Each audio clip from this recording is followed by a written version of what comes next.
நீலக்கடல் அலைகள் நிரம்பத்தாலாட்டும் திருச்செந்தூர் இது திருச்செந்தூர். நீலக்கடல் அலைகள் நிரம்பத்தாலாட்டும் திருச்செந்தூர் இது திருச்செந்தூர். ஆழிப்பேரலை அடங்கி நடந்தது அது எந்தூர் இந்த திருச்செந்தூர். ஆழிப்பேரலை அடங்கி நடந்தது அது எந்தூர் இந்த திருச்செந்தூர்.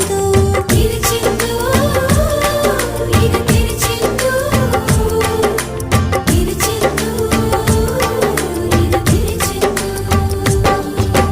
நீலக்கடல் அலைகள் நிரம்பத்தாலாட்டும் திருச்செந்தூர் இது திருச்செந்தூர். நீலக்கடல்